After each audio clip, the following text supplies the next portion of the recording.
ओम नमो भगवते वासुदेवाय।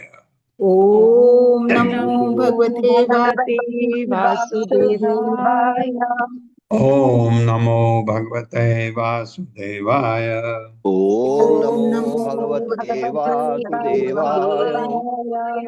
ओम नमो भगवते वासुदेवाय। ओम नमो ओम नमो भगवते भगवते वासुदेवाय। वासुदेवाय। नारायणं नमस्कृत्य नारायणं नमस्कृत्य नरं चैव नरोत्तमं नरं नरं चैव चैव नरोत्तमम् नरोत्तमम्। देवीं सरस्वतीं व्यासं देवीं देवीं सरस्वतीं सरस्वतीं व्यासम् व्यासं ततो जयमुदीरये। ततो ततो जयमुदीरयेत्। जयमुदीरये। नष्टप्रायेषु अभद्रेषु नष्टप्रायेषु नष्टप्रायेषु भद्रेषु भद्रेषु नित्यं भागवत सेवया नित्यं नित्यं भागवत भागवत सेवया। सेवया। भगवते उत्तमा श्लोके भगवती भगवती उत्तम श्लोके उत्तमाश्लोके भक्तिर्भवति नैष्ठिकी। भक्तिर्भवति भक्तिर्भवति नैष्ठिकी। हरे कृष्ण, आप सबका हरे स्वागत कृष्ण है। प्रभु जी, हरे शश कृष्णा प्रभु जी दंडवत प्रणाम। प्रभु की प्रणाम। हरे कृष्ण। अव्याहत ईष्ट गतयः सुर सिद्ध साध्य गंधर्व यक्ष नर किन्नर नागलोका मुक्ता चरन्ति मुनिचारण भूतनाथ विद्याधर द्विज गवाम भुवनानि कामम। ये जो नौ कुमार हैं, नौ वृषभ देव के पुत्र नव योगेंद्र कहते हैं, कहीं भी घूम सकते हैं। ये बताया गया इस श्लोक में। मेरे साथ पढ़िए। अव्याहत इष्ट गतयः सुर सिद्ध साध्य अव्याहत इष्टगतया सुरसिद्ध साध्य अव्याहत गंधर्व यक्ष नर किन्नर नागलोका गंधर्व गंधर्व यक्ष नर यक्ष नर किन्नर किन्नर नागलोकान् नागलोकान् मुक्ता चरन्ति मुनिचारण भूतनाथ मुक्ता मुक्ता चरन्ति चरन्ति मुनिचारण मुनिचारणभूतनाथ भूतनाथ विद्याधर द्विज गवाम भुवनानि कामम। विद्याधर विद्याधर द्विज द्विज गवाम गवां भुवनानि भुवनानि कामम्। कामम्। अव्याहत बिना रोक टोक के, कोई रोक टोकने वाला नहीं है, टोके भी उसके वो कुछ कर नहीं सकता। इष्ट गते इच्छा अनुसार घूमते हुए सुर देवताओं के सिद्ध पूर्ण योगी साध्य साध्यगण गंधर्व स्वर्ग के गवैये। गंधर्व लोक है स्वर्ग में, उस स्वर्ग में बहुत परतें हैं जिसमें विद्याधर है, चारण है, ये सब तो गंधर्व लोक भी है। यक्ष कुबेर के संगी यक्ष भुवर लोक, नर मनुष्य किन्नर छोटे देवता जो इच्छा अनुसार अपना रूप बदल सकते हैं किन्नर, नाग तथा सर्प लोकान लोकों में मुक्ता स्वतंत्र मुक्त चरंती विचरण करते हैं मुनि मुनियों के चारण गवैये भूतनाथ शिव जी के भूत प्रेत अनुयायी गण विद्याधर विद्याधर गण द्विज ब्राह्मण गवाम तथा गायों के भुवनानी लोगों को कामम जिसे जिसे भी वे चाहते हैं, जहां भी जाना चाहते हैं इनमें से। नमो योगेंद्र मुक्त आत्माएं हैं सभी नौ नौ योगेंद्र मुक्त आत्मा योगेंद्र है मुक्त आत्माएं हैं आत्मा है जो देवताओं जो जो देवताओं देवताओं सिद्धों सिद्धों सिद्धों साध्यों साधुओं साथियों गंधर्वों गंधर्वों गंधर्वों यक्षों यक्षों यक्षों मानवों मानवों मानवों तथा किन्नरों एवं सर्पों के लोकों में तथा तथा तथा किन्नरों किन्नरों एवं किन्नरों एवं सर्पों के एवं लोकों सर्पों में लोगों के में लोकों में मुक्त भाव से विचरण करते हैं। मुक्त मुक्त भाव से भाव से विचरण भाव करते से हैं। विचरण विचरण करते हैं। करते हैं।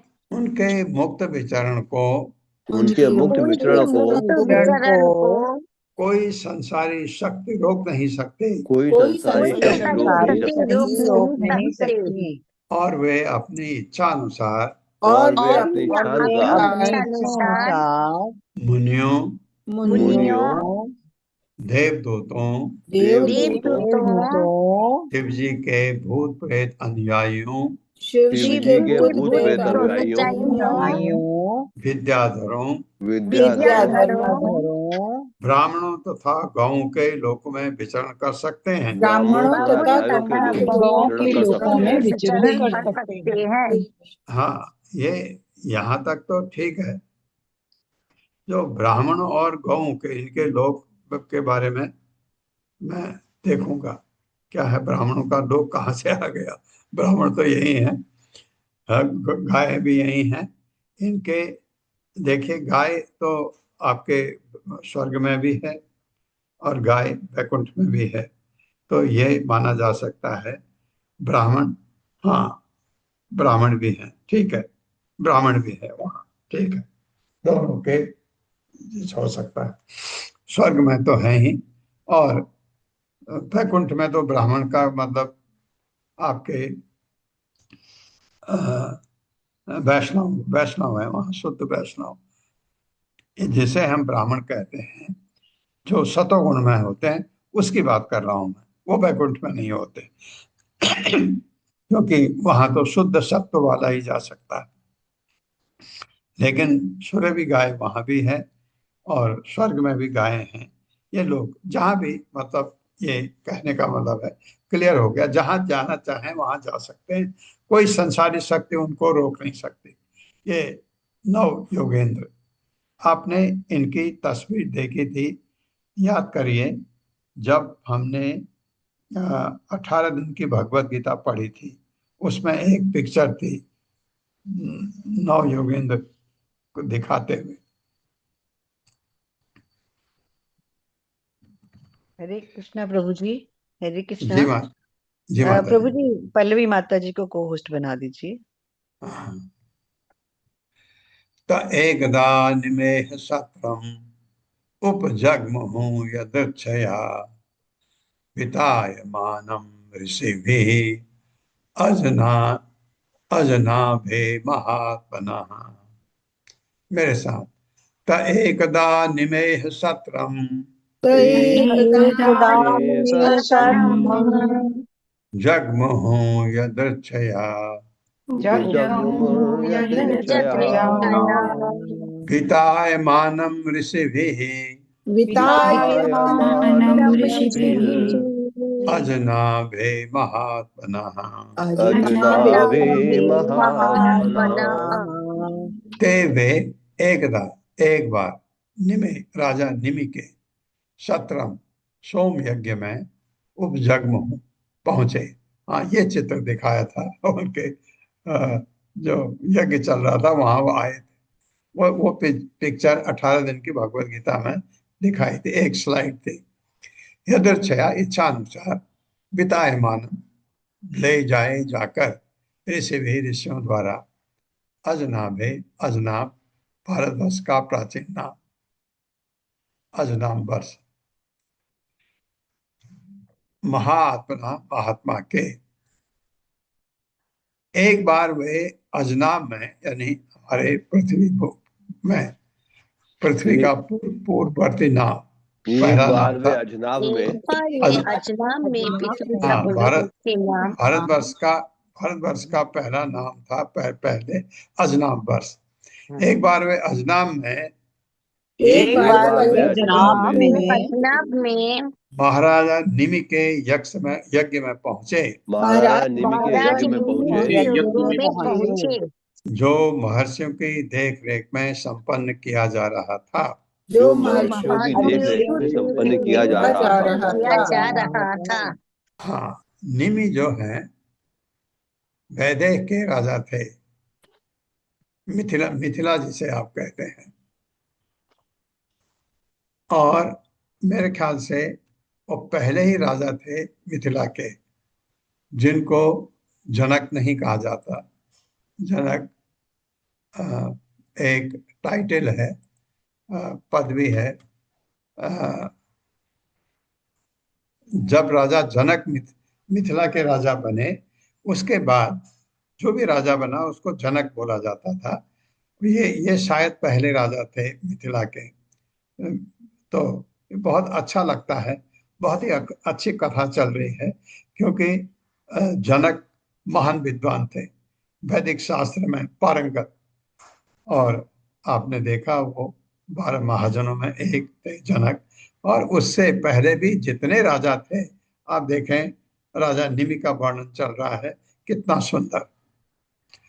तो ये वहां यज्ञ में पहुंच गए नव योगेंद्र। अब क्या होता वहां देखिए।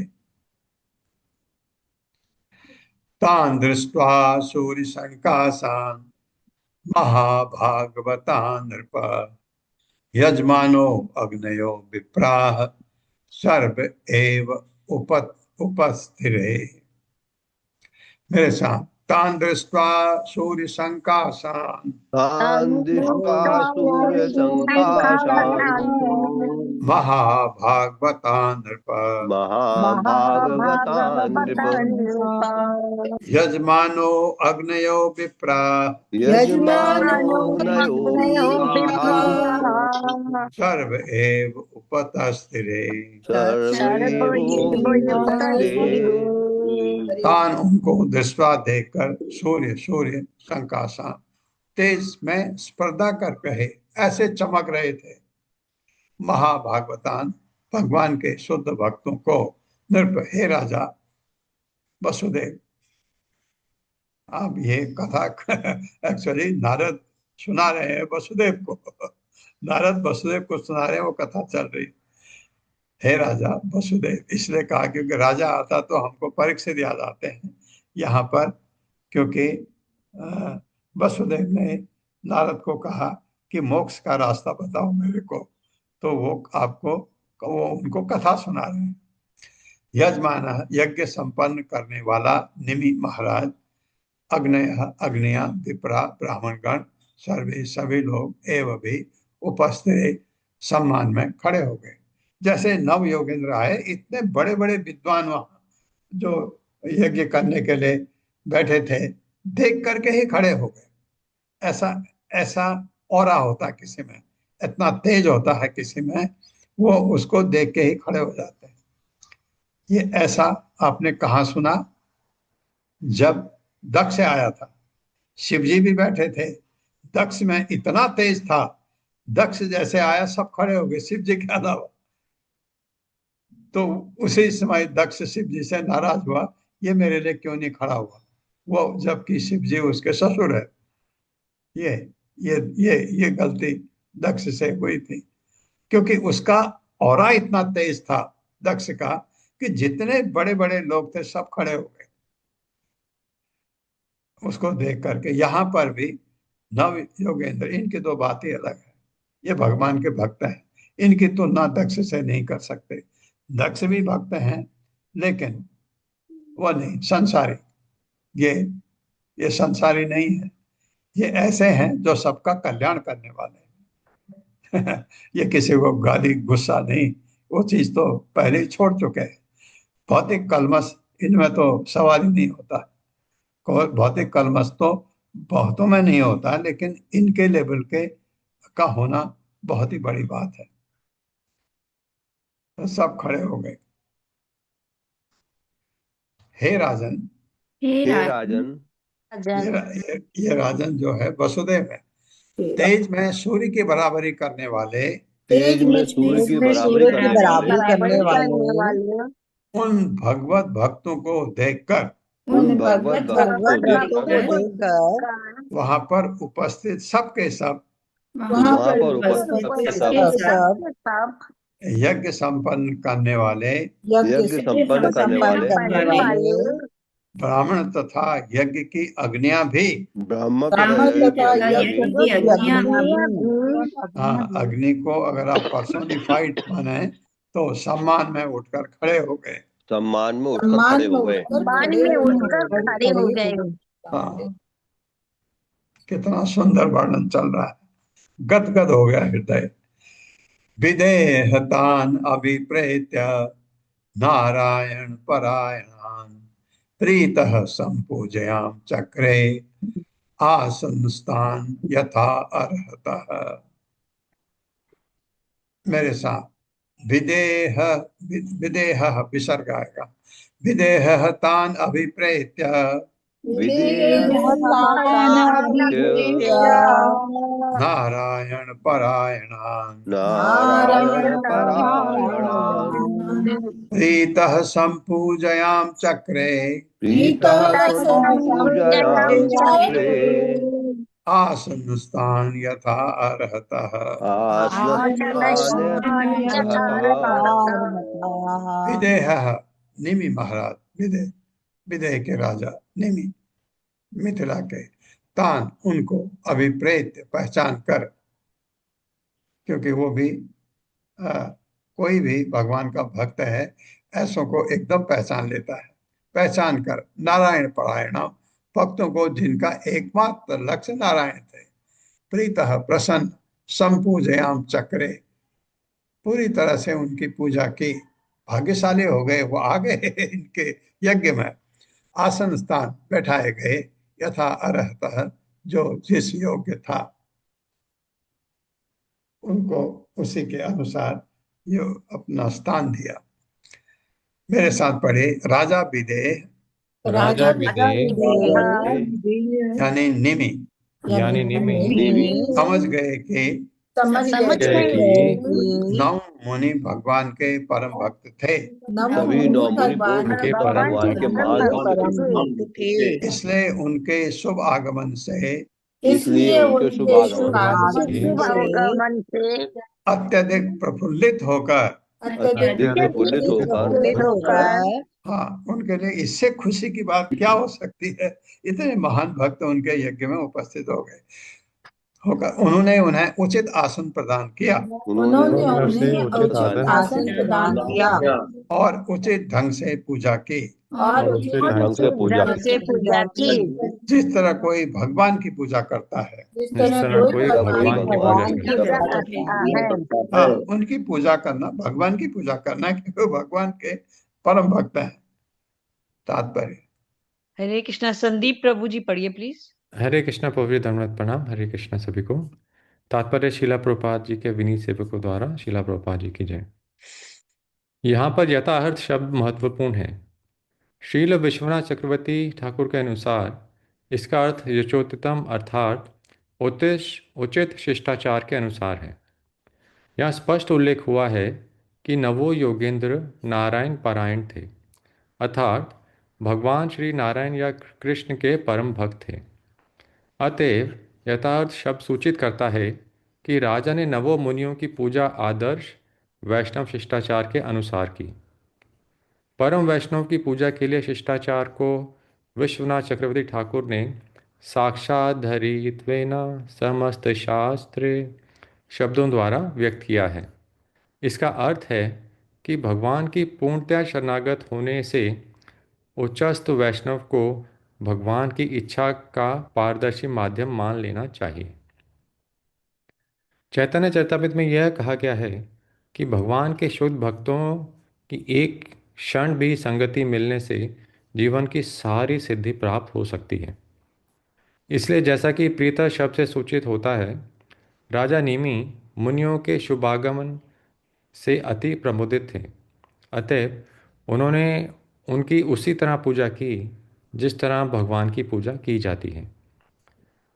यद्यपि निर्विशेषवादी दार्शनिक यह दावा करते हैं कि प्रत्येक जीव ईश्वर के तुल्य है, किंतु वे निष्ठुरता से अपने तथाकथित गुरुओं के विचारों की उपेक्षा करते हुए ब्रह्म के विषय में स्वतंत्र चिंतन करते हैं और अपने तथाकथित गुरुओं की निर्विशेष सनकों के विरुद्ध अपने मनमाने विचार रखते हैं।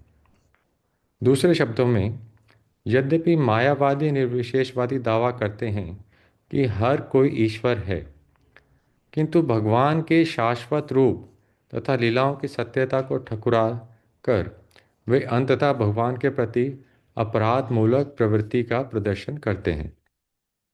इस तरह वे दुर्बुद्धि के कारण समस्त जीवों की नित्यता एवं भगवत धाम में उनके कार्यकलापों को न मानकर उनकी शाश्वत स्थिति को तुच्छ बनाते हैं।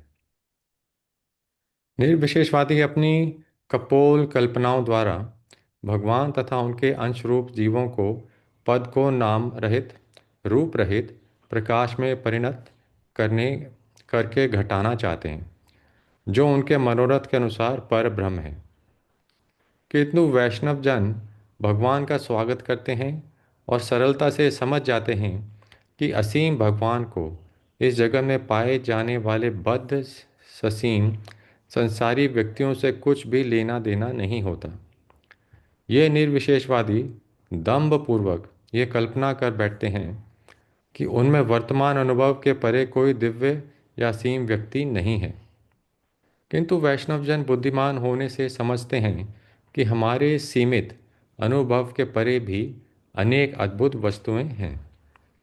अतः वे कृष्ण के उन वचनों को स्वीकार कर लेते हैं जिन्हें उन्होंने भगवत गीता में कहा है, यो माम एवं सम्मूढ़ो जानाति पुरुषोत्तमं स सर्वविद भजति माम सर्वभावेन भारत।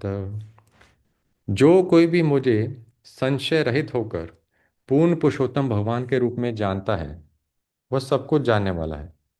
अतएव हे भरतपुत्र, वह व्यक्ति मेरी पूर्ण भक्ति में रत होता है।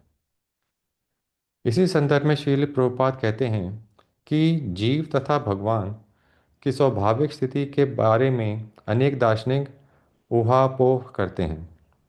इस श्लोक में भगवान स्पष्ट बतलाते हैं कि जो भगवान कृष्ण को परम पुरुष के रूप में जानता है, वह वास्तव में सारी वस्तुओं का ज्ञाता है। अपूर्ण ज्ञाता परम सत्य के विषय में केवल चिंतन करता रहता है, जबकि पूर्ण ज्ञाता अमूल्य समय का अपव्यय किए बिना सीधे कृष्ण भावनामृत में लग जाता है, अर्थात भगवत भक्ति करने लगता है। ऐसा नहीं कि मनुष्य केवल शुद्ध चिंतन करता रहे।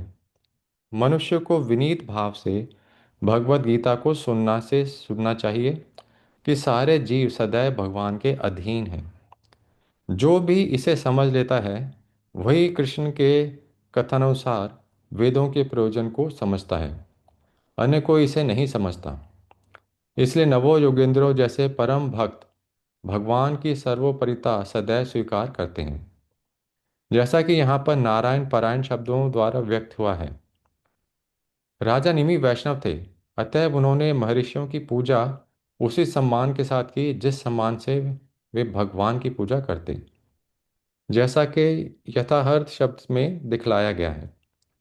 यद्यपि निर्विशेषवादी मिथ्या ही ये दावा करते हैं कि प्रत्येक जीव ईश्वर के तुल्य है, किंतु वे प्रत्येक जीव का उदित आदर भी नहीं कर सकते, क्योंकि भगवान के चरण कमलों पर उन्होंने पहले ही अपराध किया है।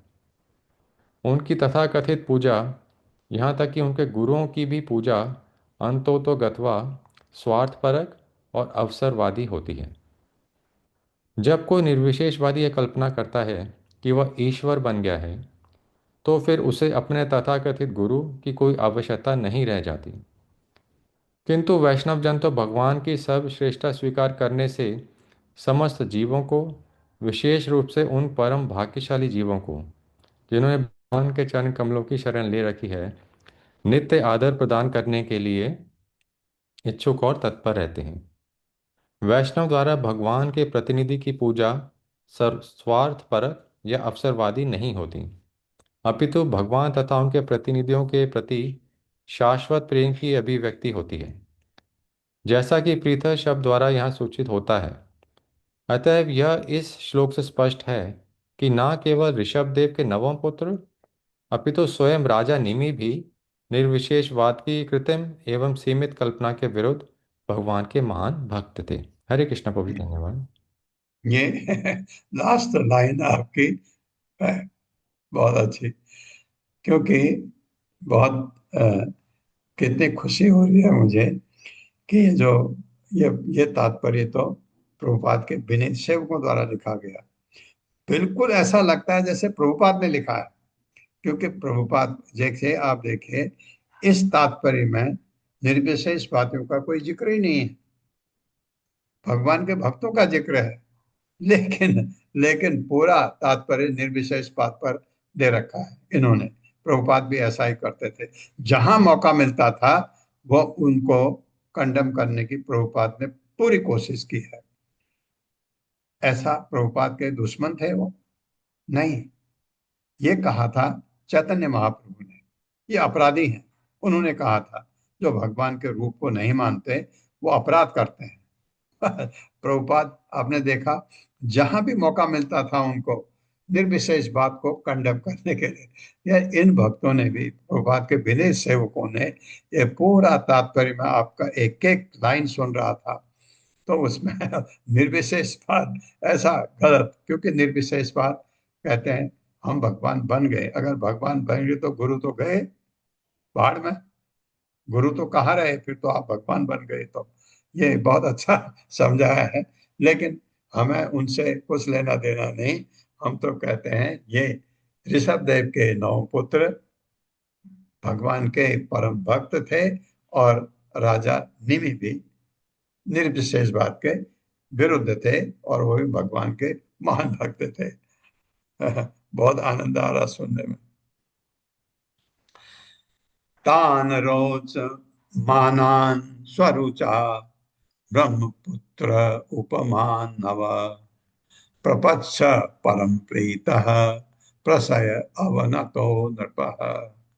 मेरे साथ तान रोच मानान स्वरुचा तान रोचमानान् स्वरुचा ब्रह्मपुत्र उपमानव ब्रह्मपुत्रोपमानव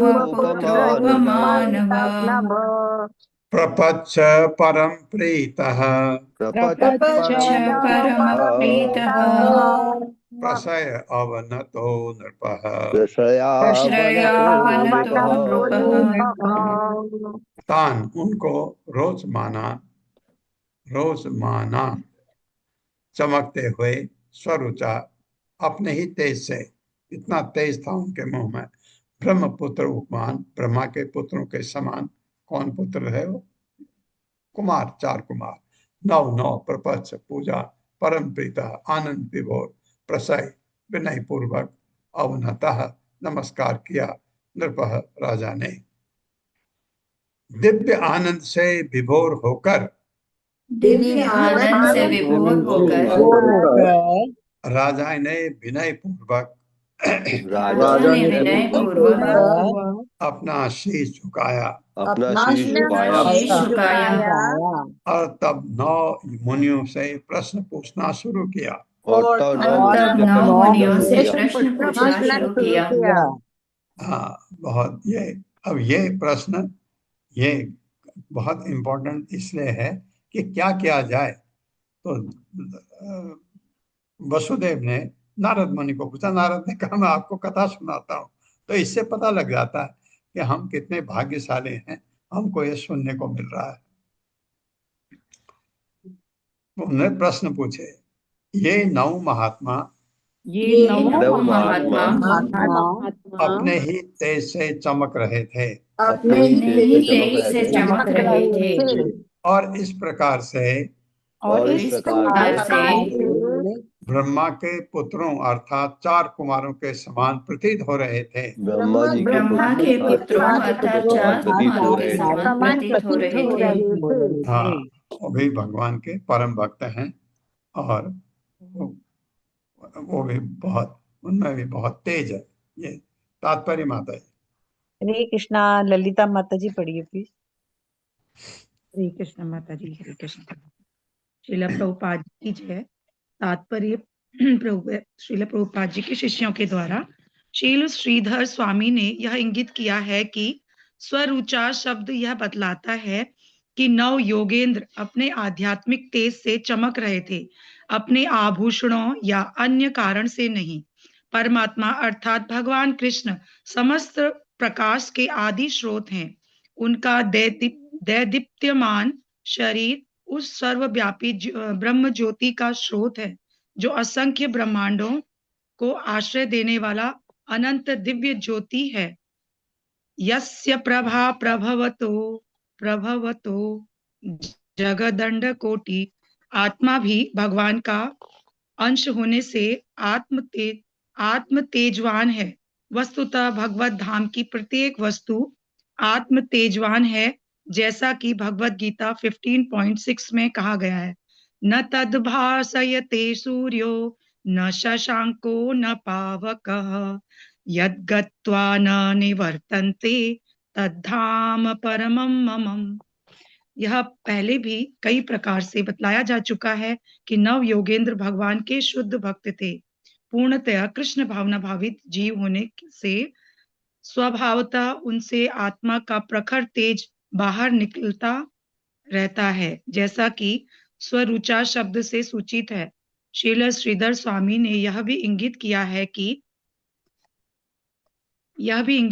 कि ब्रह्मपुत्रोपमान शब्द सूचित करता है कि नव योगेंद्र चारों कुमारों के ही समान उच्च आध्यात्मिक पद को प्राप्त थे। चौथे स्कंद में बतलाया गया है कि महाराज पृथु ने चारों कुमारों का अत्यंत प्रेम तथा सम्मान के साथ स्वागत किया था, और यहाँ पर राजा निमि भी उसी तरह से भगवान ऋषभ देव के नवों पुत्रों का स्वागत करते हैं। उन्नति तथा सुख की कामना करने वालों के लिए आदर्श आध्यात्मिक शिष्टाचार यही है कि उच्च वैष्णव का स्वागत प्रेम और सम्मान के साथ किया जाए। हरे कृष्ण। धन्यवाद। कितना सौभाग्य की बात है राजा निमि के लिए, उनके यज्ञ में पहुंच गए। श्री विदेह उवाच, राजा विदेह निमि कह रहे हैं, मन्ने भगवतः साक्षात् पार्षदान्वो मधु द्विषः विष्णो भूतानि लोकानां पावनाय चरन्ति ही। मेरे साथ, श्री विदेह उवाच विदेह उवाच मन्ये भगवतः साक्षात् मन्ये भगवतः भगवतः साक्षात् पार्षदान्वो मधु द्विषः पार्षदानो मधुद्विषः विष्णोः भूतानि लोकानां विष्णुर्भूतानि लोकानां पावनाय चरन्ति ही। पावनाय चरन्ति। श्री विदेह उवाच, राजा विदेह ने कहा, राजा निमि ने, मन ने मानता हूँ भगवता भगवान के साक्षात प्रत्यक्ष पार्षदान निजी संज्ञों को वह तुम्हारे मधु द्विषः मधु के शत्रु के मधुसूदन भगवान के विष्णु भगवान विष्णु के भूतानी सेवकों को लोकानाम सारे लोगों के पावनाए पवित्र करने के लिए चरंती इधर उधर विचरण करते हैं। हे निसंदेह। मेरे साथ पढ़िए। राजा विदेह ने कहा, राजा विदेह ने कहा, मैं सोचता हूँ कि आप मैं सोचता हूँ कि आप मधु असुर के शत्रु रूप में, असुर के शत्रु रूप में, यानी मधुसूदन में प्रसिद्ध भगवान के निजी संगी हैं। प्रसिद्ध भगवान के निजी संगी हैं। अंतरंग पार्षद है।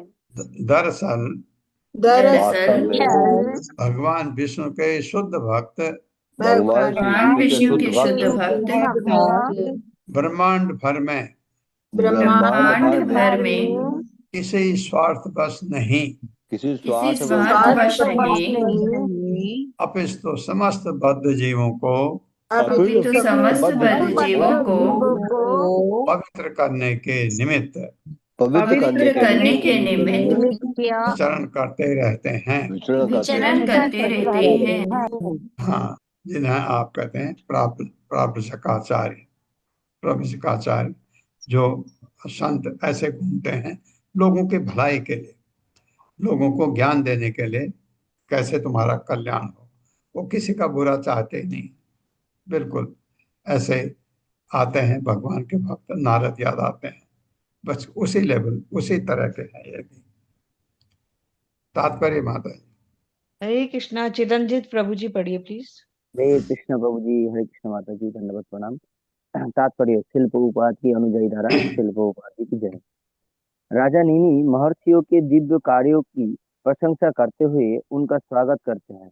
ये तो सुविदित है कि भगवान प्रकृति के तीनों गुणों से परे है, जैसा कि भगवद गीता में कहा गया है, ममभ्यो परमाभ्यम। इसी प्रकार उनके भक्त भी परम पद पर स्थित है। यह प्रश्न पूछा जा सकता है कि भगवान विष्णु के संगी जैसे दिव्य जीवों को किस तरह भौतिक जगत में देखा जा सकता है। इसलिए यहाँ पर कहा गया है, पावनाय चरंती ही, भगवान विष्णु के संगी विश्व भर में भगवान की ओर से पतित बद्ध आत्माओं का उद्धार करने के लिए विचरण करते रहते हैं। राज्यपाल का प्रतिनिधि बंदी गृहों के भीतर विचरण करता देखा जा सकता है, किंतु इसका अर्थ ये नहीं लगाया जाना चाहिए कि वो बद्ध बंदी हो गया है। ये समझा जा सकता है कि वो बंदी गृहों के भीतर उन बंदियों को संभवतः छुड़ाने के लिए समझौता करने आया है, जिन्होंने अपनी अपराधी वृत्ति को सुधार लिया है। इसी तरह भगवान के भक्त, जिन्हें परिव्राजकाचार्य कहते हैं, सारे विश्व में विचरण करते हुए हर एक को आनंद तथा ज्ञान से पूर्ण शाश्वत जीवन के लिए भगवान कृष्ण की शरण में आने और भगवत धाम जाने का निमंत्रण देते रहते हैं। श्रीमद् भागवत में छठे स्कंद में अजामिल के मोक्ष के प्रसंग में भगवान विष्णु के पार्षदों की दया का वर्णन हुआ है। श्रील भक्ति सिद्धांत सरस्वती ठाकुर ने इंगित किया है कि भगवान विष्णु के पार्षद भगवान की ही तरह दयालु होते हैं। यद्यपि मानव समाज के अज्ञानी सदस्य भगवान विष्णु के इन दासों के पास पहुंचने में रुचि नहीं दिखाते, लेकिन भगवत भक्त बिना किसी मिथ्या प्रतिष्ठा की भावना से बद्ध जीवों को अनेक अनवरत दुर्भाग्य से मुक्त कराने के लिए कार्य करते रहते हैं। हरे कृष्ण। हाँ। प्रभु जी धन्यवाद प्रणाम।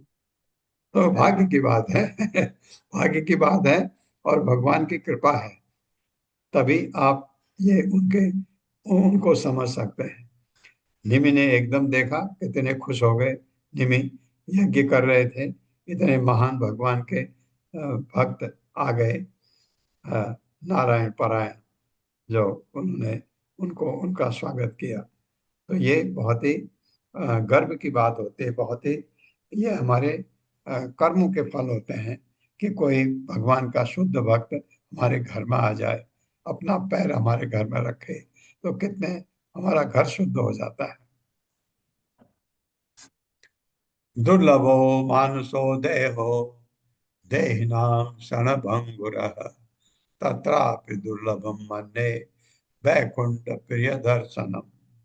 मेरे साथ, दुर्लभो मानुषो देहो दुर्लभो मानुषो देहो देहिनां क्षणभंगुरः देहिनां क्षणभंगुरः तत्रापि दुर्लभम मन्ये तत्रापि दुर्लभं मन्ये वैकुंठ प्रिय दर्शनम। वैकुंठ प्रिय दर्शनम्।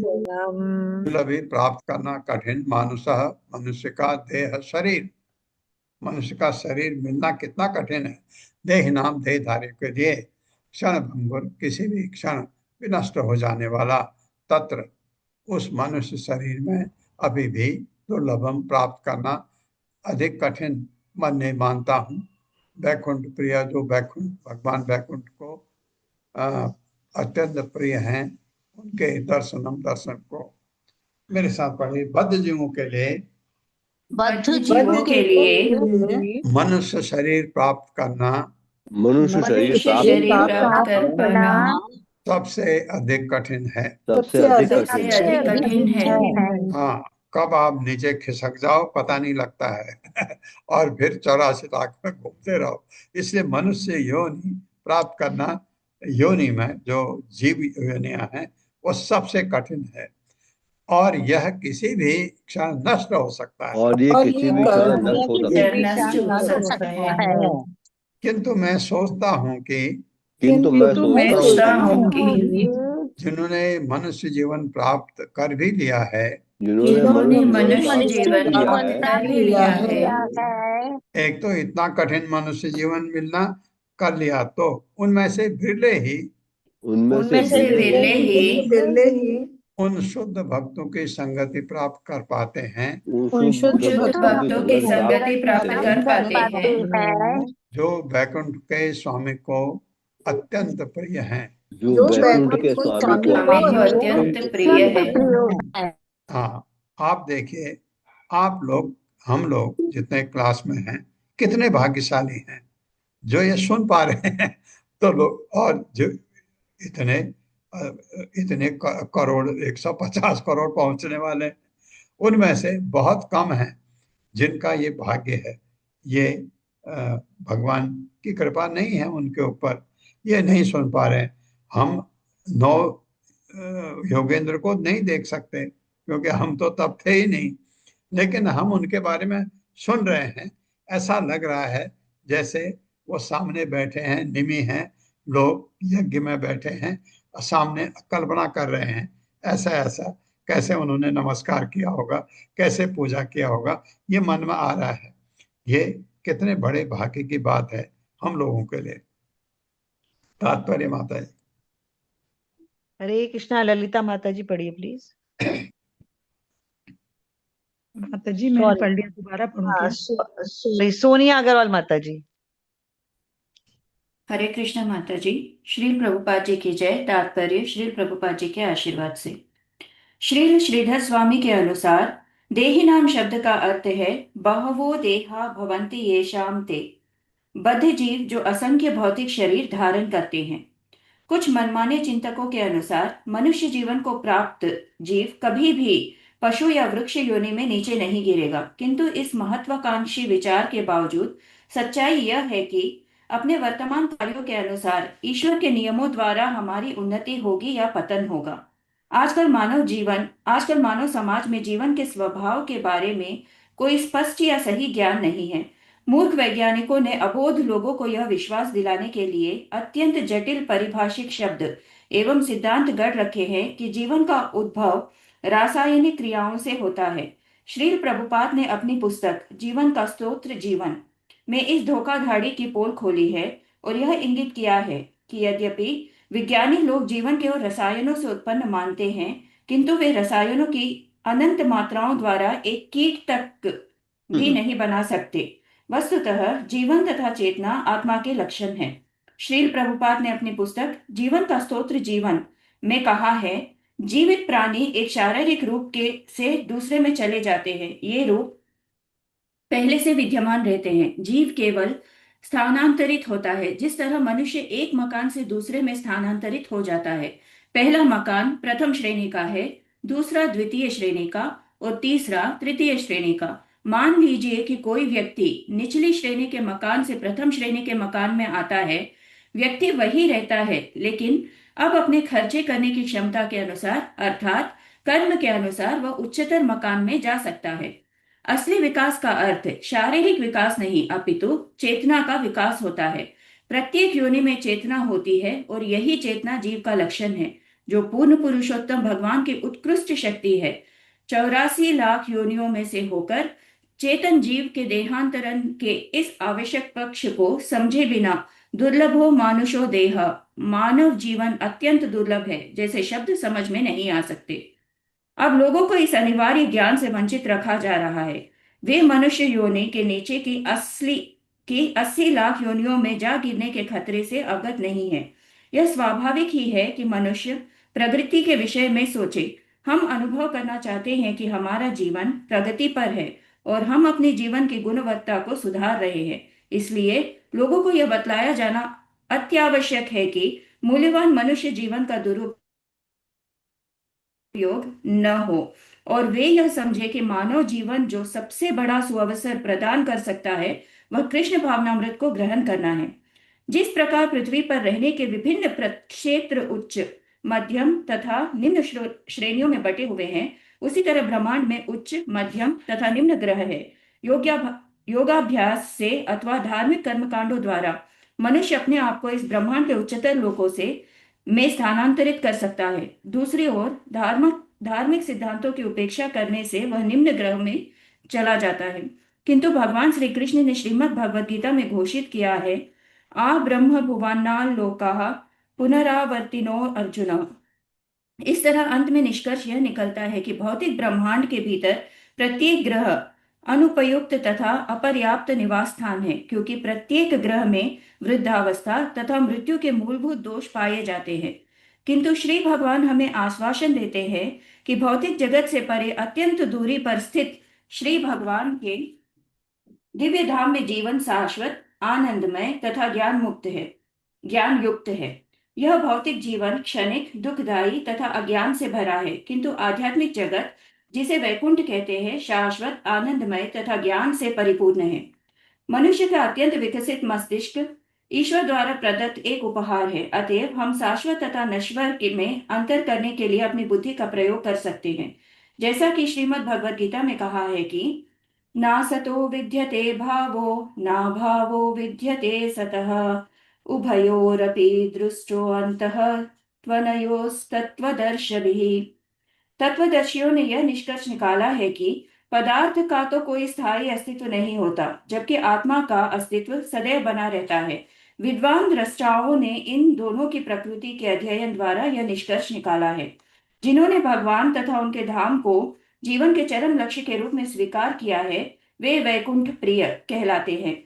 यहाँ पर राजा निमि कहते हैं कि ऐसे विद्वान आध्यात्मवादियों की संगति प्राप्त करना निश्चय ही मानव जीवन की पूर्णता है। इस संदर्भ में श्री भक्ति सिद्धांत सरस्वती ठाकुर का सुझाव है कि हम निम्नलिखित श्लोक पर विचार करें। हृदेहमाद्यं सुलभं सुदुर्लभं प्लवं सुकल्पं गुरुकर्णधारं मयानुकूलेन न भवस्वतेरितं पुमान् भवाब्धिं न तरेत् स आत्महा। श्री भगवान ने कहा, समस्त शरीरों में श्रेष्ठ मनुष्य शरीर बहुत बड़ी उपलब्धि है, जिसे विरले ही पाते हैं, और इसकी तुलना नाव से की जा सकती है। इस नाव के दक्ष कप्तान गुरु है, और मैंने अनुकूल वायु वेद रूपी भेज दी है। इस तरह मैंने भवसागर को पार करने की सारी सुविधाएं उपलब्ध करा दी है। जिस मनुष्य ने मनुष्य जीवन की ये उत्तम सुविधाएं प्राप्त कर ली है, किंतु वह भवसागर से पार नहीं करता, उसे अपने ही आत्मा का हत्यारा मानना चाहिए। श्रीमद् भागवतम। श्रील भक्ति सिद्धांत सरस्वती के अनुसार दया की शक्तिशाली अनुभूतियों से नियंत्रित श्री भगवान के नित्य दास वैष्णवों के रूप में इस जगत में उन बद्ध जीवों का उद्धार करने के लिए आते हैं, जो अपने संसारी कार्यों के परिणाम स्वरूप बंधे हुए हैं। ऐसे वैष्णव उन व्यक्तियों पर भी दया दर्शाते हैं जो कठोर परिश्रम द्वारा निराकार ब्रह्म की खोज में लगे हुए हैं। श्री नारद मुनि ने कहा है कि बिना भगवत प्रेम के ब्रह्म का ऐसा श्रम साध्य निर्विशेष चिंतन निश्चय ही कष्टकर है। नैष्कर्म्यम अप्यच्युत भाव वर्जितम। तो फिर सामान्य स्थूल भौतिकवादी जीवन की असंख्य समस्याओं के विषय में क्या कहा जाए। हमें इसका व्यवहारिक अनुभव है कि पाश्चात्य देशों में अधिकांश लोग धन पाने के लिए और इंद्रिय तृप्ति के स्वर्गिक स्वप्नों के लिए कठोर श्रम करते हैं। अन्य लोग सामान्य भौतिकवादी जीवन से ऊब कर अपने व्यक्तिगत अस्तित्व का निषेध करके तथाकथित योग तथा ध्यान के द्वारा ईश्वर के अस्तित्व में मिल जाना चाहते हैं। इन दोनों वर्गों के दुखी लोगों को कृष्ण भावनामृत आंदोलन की कृपा प्राप्त हो रही है, जिससे वे इंद्रिय तृप्ति के अपने सपनों के साथ साथ अपने कष्टदायक निर्विशेष चिंतन को भी दूर करते हैं। वे ईश्वर के पवित्र नाम का कीर्तन करना, आनंद मग्न होकर नाचना और श्री भगवान को अर्पित किए गए पवित्र भोजन को ग्रहण करना सीख रहे हैं। वे श्रीमद् भगवद गीता में स्वयं भगवान द्वारा कहे गए दिव्य ज्ञान से प्रोत्साहन प्राप्त कर रहे हैं। जैसा कि श्री भगवान श्रीमद् भगवद गीता में कहते हैं, सुसुखम कर्तुम अव्ययम। आध्यात्मिक स्वतंत्रता की वास्तविक विधि को संपन्न करना प्रसन्नता पूर्वक है, और उससे इंद्रिय तृप्ति को लक्ष्य बनाकर किए जाने वाले सकाम कर्मों या शुष्क निर्विशेष चिंतन से कुछ भी लेना देना नहीं होता। अब अधिकाधिक लोग कृष्ण भावनामृत विधि को स्वीकार कर हर्षित होते हैं और उत्सुकता पूर्वक अन्यों को कृष्ण कृपा का वितरण कर रहे हैं। इस तरह से सारा जगत जीवांत हो उठेगा और कृष्ण भावनामृत आंदोलन से प्रोत्साहित हो उठेगा, जो कि वैष्णवों की कृपा का व्यावहारिक प्रदर्शन है। हरे कृष्ण प्रभु जी।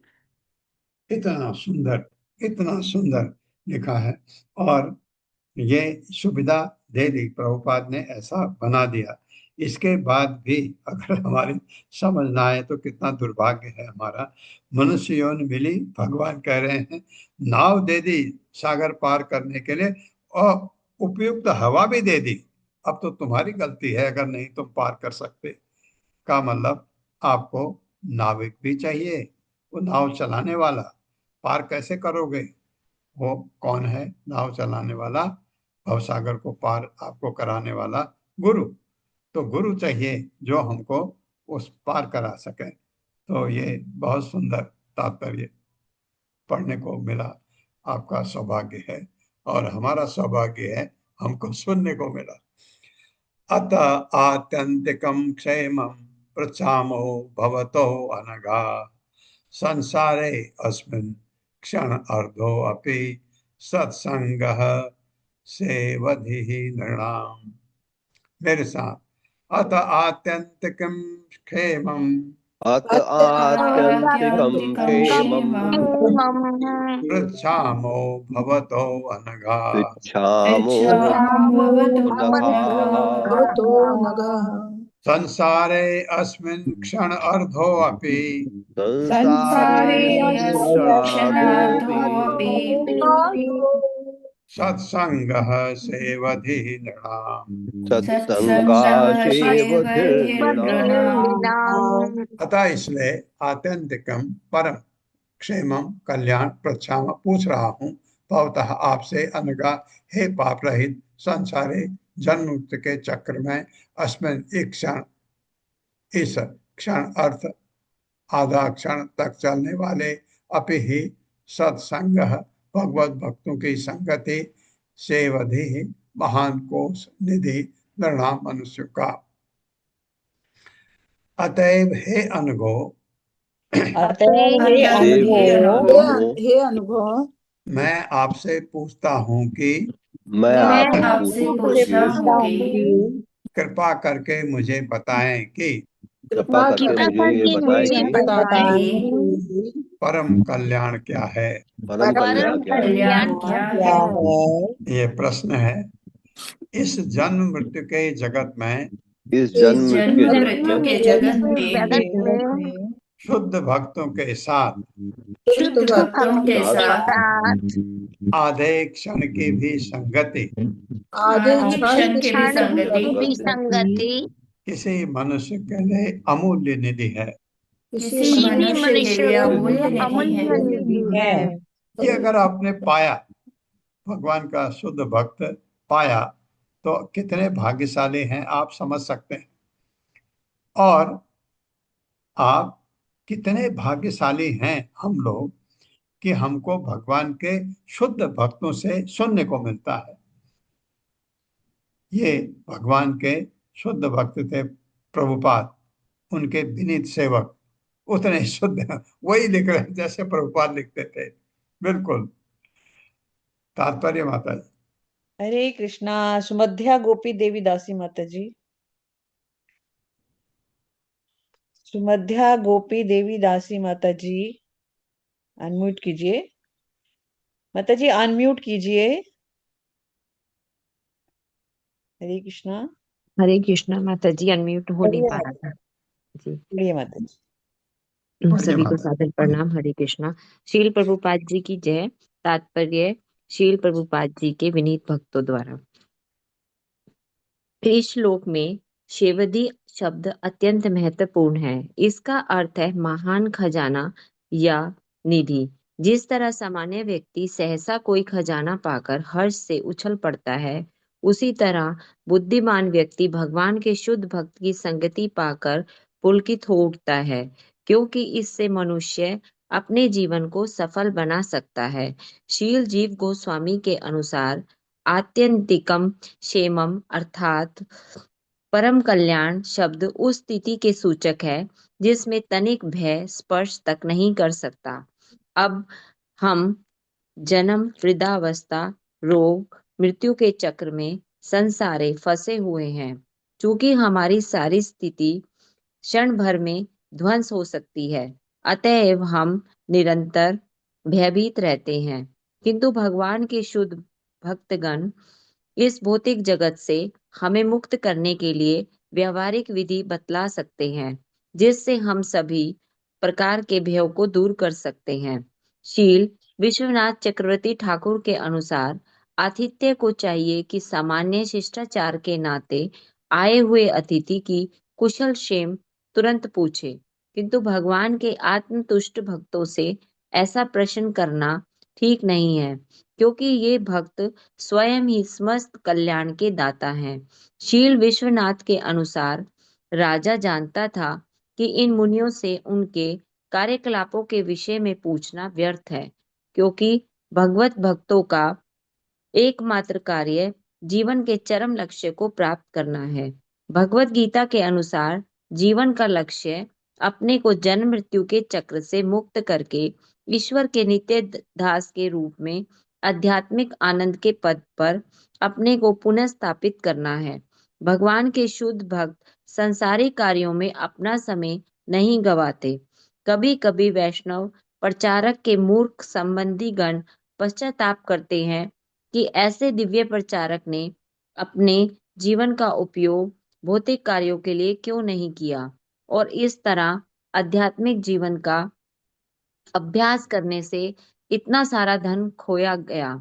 ऐसे अज्ञानी लोग इसकी कल्पना नहीं कर पाते कि जिन लोगों ने भगवान के मिशन हेतु अपना तन मन अर्पित कर दिया है, उन्हें आध्यात्मिक धरातल पर असीम समृद्धि प्राप्त है। राजा निमि स्वयं विद्वान वैष्णव थे, इसलिए उन्होंने इन मुनियों से सामान्य सांसारिक बातों के विषय में मूर्खतापूर्ण प्रश्न नहीं किया। उसने तुरंत ही जीवन के चरम लक्ष्य आत्यंतिकेम क्षेमम के विषय में पूछा। विश्वनाथ चक्रवर्ती ठाकुर के अनुसार अनघा शब्द के दो अर्थ हैं। यह शब्द सूचित करता है कि नव योगेंद्र स्वयं पापों से सर्वथा मुक्त थे। इससे भी यह सूचित होता है कि उनके दर्शन और विनम्र श्रवण मात्र का परम सौभाग्य मिलने से एक साधारण पापी व्यक्ति अपने पापों से मुक्त होकर इच्छित फल प्राप्त कर सकता है। कोई यह आक्षेप कर सकता है कि ये महामुनि अभी अभी आए थे, अतएव राजा को इतनी जल्दी जीवन की सिद्धि के विषय में उनसे पूछने के लिए अधीर नहीं होना चाहिए था। कदाचित राजा को चाहिए था कि जब तक मुनिगण उससे पूछने को स्वयं ना कहते, वह प्रतीक्षा करता, किंतु ऐसी काल्पनिक आपत्ति का उत्तर क्षणार्घो अपि शब्दों से मिल जाता है। एक क्षण या आधे क्षण भी साधु संगति जीवन सिद्धि प्रदान करने के लिए पर्याप्त है। सामान्य व्यक्ति को यदि बहुत बड़ा खजाना दिया जाए तो वह तुरंत उसे लेना चाहेगा। इसी तरह राजा निमि सोच रहा था, मैं इतने बड़े मुनियों को पाकर इन्हें दीर्घ काल तक रोके रहने में अपने को भाग्यशाली क्यों मानूं? चूंकि मैं सामान्य व्यक्ति हूँ, अतएव आप लोग शीघ्र ही चले जाएंगे। अतएव क्यों ना आपकी इस पवित्र संगति का लाभ उठा लूं। शील भक्ति सिद्धांत सरस्वती के अनुसार इस जगत में दया के कई प्रकार होते हैं, किंतु सामान्य दया से समस्त दुखों का अंत संभव नहीं है। दूसरे शब्दों में ऐसे अनेक मानवतावादी परोपकारी तथा सामाजिक सुधारक हैं जो निश्चय ही मानवता की भलाई के लिए कार्य करते हैं। ऐसे लोगों को एक स्वर से दयालु समझा जाता है, किंतु इनकी दया के बावजूद मानवता को जन्म, बुढ़ापा, रोग, मृत्यु के चंगुल में कष्ट सहना पड़ता है। मैं गरीबों के लिए भले ही मुफ्त भोजन बांटूं, किंतु वे इस दयापूर्ण उपहार को खा लेने के बाद पुनः भूखे होंगे या उन्हें कोई अन्य कष्ट उठाना पड़ेगा। दूसरे शब्दों में मात्र मानवतावाद या परोपकार से लोग वास्तव में सारे दुखों से मुक्त नहीं हो जाते। हाँ, उनका दुख केवल बदल जाता है या आगे बढ़ जाता है। राजा निमि नव योगेंद्रों को देखकर प्रमुदित था, क्योंकि उसे ज्ञात था कि वे भगवान के शाश्वत पार्षद थे। अतएव उसने सोचा, आप लोग मुझ जैसे संसारी अभागे व्यक्तियों की तरह पाप कृत्यों की ओर उन्मुख नहीं हैं। अतएव आपके शब्दों में छल छद्दा नहीं है। संसारी बद्ध जीव इंद्रिय तृप्ति विषयक विविध वार्ताओं की चर्चा रात दिन करते रहते हैं। उन्हें दिव्य ज्ञान सुनने का कभी समय ही नहीं मिल पाता, किंतु यदि वे संयोगवश से ही सही अल्प समय के लिए ही भगवान के शुद्ध भक्तों की संगति में हरि कथा सुने तो इस संसार में उनके कष्ट कम हो जाएं। जब कोई व्यक्ति मुक्त पुरुषों का दर्शन करता है, उनसे कृष्ण कथा सुनता है, उनके साधु आचरण का स्मरण करता है, तो इंद्रिय तृप्ति में अपने को बांधे रखने की उसकी प्रवृत्ति घटती है और हम्म, वह भगवान की सेवा करने के लिए उत्सुक हो जाता है। धन्यवाद हाँ, माता जी, धन्यवाद धन्यवाद प्रभु जी, माता जी, हरे कृष्णा। धन्यवाद। बहुत सुंदर, बहुत सुंदर। कि वो जब ऐसे मनुष्य के साथ में थोड़ी देर भी आप रहें तो अपनी कौन सी इंद्र तृप्ति की प्रवृत्ति घटती है और भगवान की सेवा करने के लिए मन करता है। एक बात बहुत अच्छा लिखा है कि इतनी जल्दी क्या थी निमि को ये प्रश्न करने की। ये वो आए थे, बैठा था, ये नहीं, बहुत ही सुंदर लिखा है। क्योंकि नव योगेंद्र कभी भी कहीं भी जा सकते हैं, जरूरी नहीं वो रुकेंगे। तो इसलिए प्रश्न किया, ऐसा प्रश्न, ये बहुत अच्छा लिखा, ऐसा प्रश्न क्यों पूछा, तो उसका उत्तर भी दिया है। इसलिए क्योंकि उनका जो साथ है वो क्षण भर का हो सकता है, 2 क्षण का हो सकता है। तो उनसे बहुत अच्छा प्रश्न पूछा, ये जस्टिफाई किया विनीत सेवकों ने, क्यों इतना जल्दी उन्होंने ये प्रश्न किया। बहुत ही सुंदर, बहुत ही आनंद आ रहा है।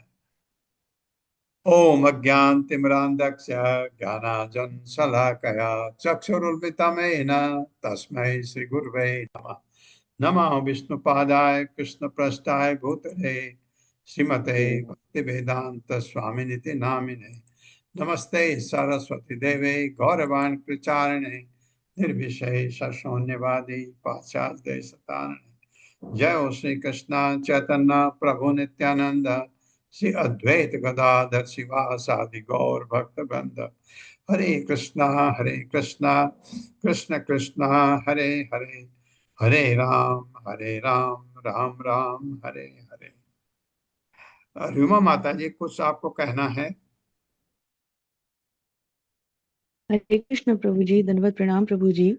प्रभु जी, आपने बस कल ये कहा था ना कि जहां जहां पर भी ये संदर्भ आए वहां वहां पर इसको हम हाईलाइट करते चलें। तो हाँ, आज के वृतांत में जो पहले प्रश्न का उत्तर चल रहा है उसका सार अंतिम पैराग्राफ में दिया गया है। जो भक्त रीड करना चाहे, पेज नंबर 90 पे लास्ट पैराग्राफ जो अभी अभी हमने पढ़ा उसमें सार दिया गया है उत्तर के रूप में कि श्री भगवान के शुद्ध भक्त की संगति में हरि कथा सुने तो इस भौतिक संसार में मनुष्य के कष्ट कम हो जाते हैं। जब कोई व्यक्ति मुक्त पुरुषों का दर्शन करता है, उनसे कृष्ण कथा सुनता है, उनके साधु आचरण का स्मरण करता है, तो इंद्रिय तृप्ति में अपने आप को बांधे रखने की उसकी प्रवृत्ति घटती है काम और हो वह श्री जाती है। भगवान की सेवा के लिए उत्सुक।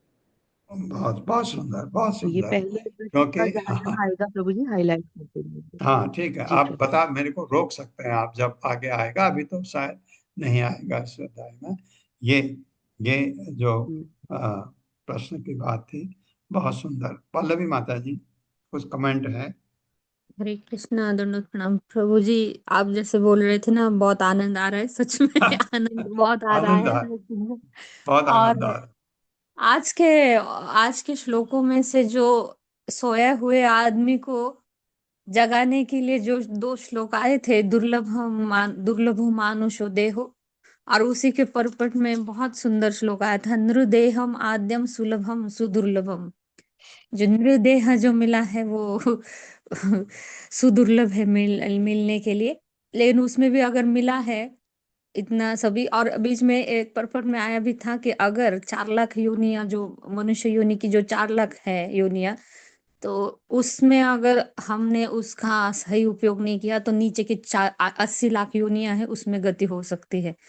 और उसके लिए सबसे इजी वे दिया है, जो चैतन्य चरितामृत का श्लोक यहाँ पर बताया था कि साधु संग सर्वशास्त्र के लो मात्र साधु संग सर्व सिद्धि होए। आधे क्षण, एक क्षण तो नहीं, आगे परपट में था आधे क्षण का भी कोई अगर साधु संग, और वो भी निमि महाराज इतना सुंदर, वो उन्होंने क्वेश्चन कैसे पूछा कि हाँ, यहाँ आया भी था कि तुरंत हेल्थ के बारे में तो इंग्लिश में मैं पढ़ रही थी कि हाँ, जैसे हम लोग बहुत टाइम पास कर लेते हैं साधुओं का संग करते, तो प्रभु जी आपकी हेल्थ कैसी है, क्या चल रहा है, मंदिर में क्या चल रहा है, ये वो। तो ये सब व्यर्थ का समय हम गवाते हैं, क्योंकि हमारे हाथ में नहीं है कि इन साधुओं का हम कब तक संग कर पाएंगे। तो बहुत जरूरी है कि एक तो शिष्टाचार भी रखना चाहिए, कि उनको ग्लोरीफाई करना चाहिए, जैसे निमि महाराज इस 2 श्लोक में पूरी तरीके से ग्लोरीफाई कर रहे हैं नव योगेंद्र हाँ, को। करेक्ट। हाँ, और फिर हमें तुरंत जो गोल क्या है हमारा लाइफ का वो देखते हुए उसी गोल के लिए ऐसे साधुओं को ऐसे ही प्रश्न करने चाहिए। तो बहुत आनंद आ रहा था प्रभु जी इसमें। हरे बहुत कृष्ण। सुंदर। हरे कृष्णा। आप सबका बहुत बहुत धन्यवाद है। हरे कृष्णा। हरे हरे कृष्ण। कृष्णा। कल मिलेंगे। हरे कृष्णा।